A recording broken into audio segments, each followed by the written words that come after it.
Students from St. Charles Lwanga will live to remember the ordeal that befell them as a result of cyclone Idai, causing widespread damage and big loss of life.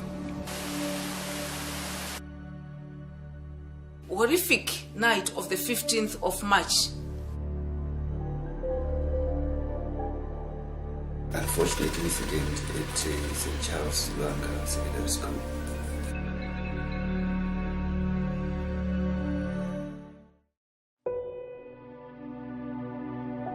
St. Charles Lwanga School in the Diocese of Mutare in Manicaland Province in Chimanimani has been heavily hit by cyclone Idai.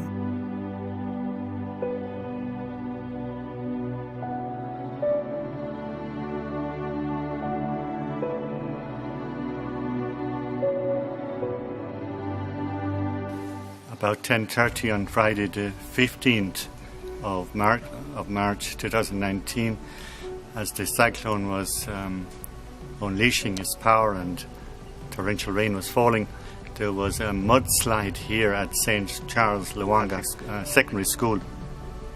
The mudslide caused heavy rocks and timbers to come down the hill, which is just behind me here, and the building that is behind me was the dining hall and kitchen for the boarding school.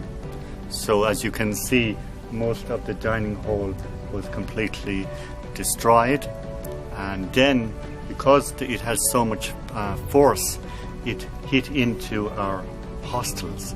Inside this hostel there was 48 students sleeping, and the rocks and the clay hit into this side of the building, and with much of this sludge entering inside, one boarder was hit by I believe a window, and he died very quickly, whereas the other one got drowned in the sludge and was unable to be rescued in time. Most of the students were rescued from this mud on their own, and also through the help of the body master. It was quite unfortunate to these two that they lost their lives.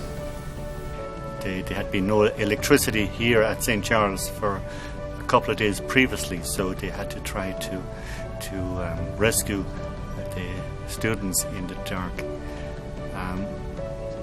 It was very sad to lose two Form 1 students, Watson and Monashe, and in addition, one of our security men also died and was found the following day on Saturday morning.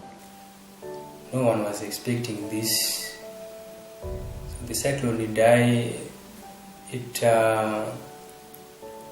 was quite unfortunate that we had to lose lives. We hope to rebuild St. Charles, but given the environment that we're in and the closeness of the mountains, we may go to a different location, location somewhat away from the mountains, so that it's a safer place to build. But when we got there, what we discovered was that the process of reconstruction would take some time. Considering the amount of debris and the amount of damage, we needed technical expertise on whether the foundations were still intact and everything. So in the end, we said that task could not be complete by the time school is open in May. The rest of the community, of course, they all suffered the traumatic events of these days, including the other students. There was 168 boarders at this school. So they, together with the staff and the sisters, the 3 Carmelite sisters based here at St. Charles, and then 2 priests. So it was very difficult for them because the whole place was cut off. They still experience nightmares, and they are certainly still traumatized. As you see from the roads that we travelled to get to St. Charles today, there's a huge amount of rubble and trees and heavy rocks on the road.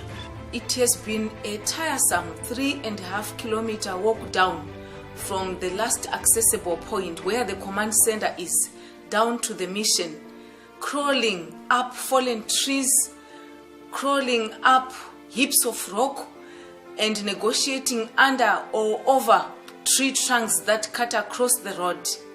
Because of all these things which have taken place, I would like to appeal for help.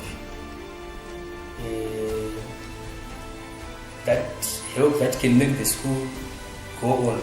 The diocese is also planning to relocate St. Charles in view of child safeguarding, because we fear that if this happens again, it can even be worse, considering that after the tremor, after the movement, there could be a lot of instability in the mountain. Therefore, we have since submitted applications to the Ministry of Local Government for land, and we have received some positive response. So we're still exploring that possibility of relocating the school, and we're working with the government authorities. We also have commissioned an engineer to do an assessment of the area of St. Charles mission, and that once we have received the findings of that study, we will then make a final decision as to whether to rebuild the structures at the mission, at the present location, or to transfer the school to a new location. We have noticed with concern that while the other children in the Chimanimani district are getting assistance, which is coming from various well-wishers, the St. Charles Border, who is also a survivor of the cyclone idai problem, is not really getting attention, is out of the picture. They are survivors and they lost quite a lot. So we would want to appeal for material support for these children, apart from the psychosocial support that they are getting. But they lost a lot, and their parents, especially as they are going to start afresh at different institutions, they are going to incur huge expenses apart from fees. On behalf of all who have suffered in this cyclone idai, we would wish to again seek your assistance to continue assisting us. We're told that the people will need much assistance at least for 12 months in terms of food items. They've lost their homes, they've lost their clothing, school children have lost their stationery and textbooks. Some families have lost everything. So we still appeal for your continuing assistance with food items, with building materials for the rebuilding of houses and the schools, and also to continue praying for the people who have been affected as they carry the scars of this event in their hearts. The Diocese of Mutare appeals for your support as they would like to rebuild St. Charles Lwanga that was heavily hit by Cyclone Idai.